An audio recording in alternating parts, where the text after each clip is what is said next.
We are from Hydro Garden.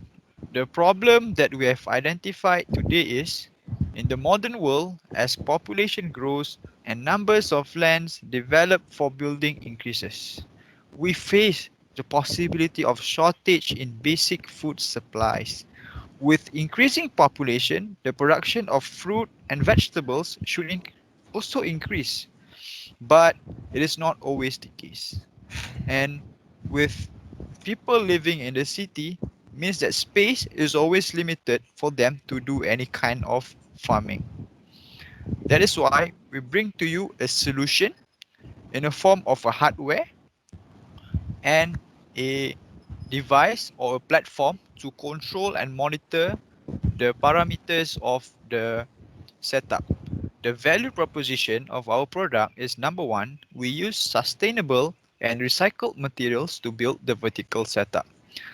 And number two, to monitor and control the parameter of the plant, including the humidity, temperature, and pH level, we are using sensors as well as the subsystems such as water pump to monitor the water flow for the vertical setup. Okay, moving on to the solution architecture. We have two microcontrollers for our system. The first is the Raspberry Pi and the second Arduino. Now, the Arduino acts as the body for our system, whereby it controls the sensors and the actuators, which is the water pump. And the Raspberry Pi, it acts as the brain for our system. It will collect data from the Arduino and store it inside Firebase. With the process of the Node-RED, I can display the data using dashboard, and this is the data visualization. Okay, so for our hardware configuration, this is the hardware. This is the nutrient water pump where it pump fertilizers. These are the pH sensor and EC sensor, DHT level for humidity and temperature, ultrasonic distance sensor for distances.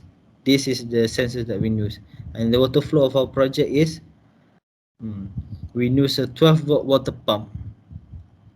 We did a 2-layer.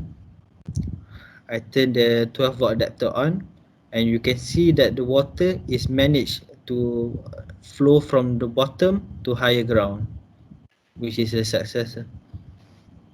And for the data visualization, I add sensors to the Arduino and see what happens into Arduino code and also the Node code.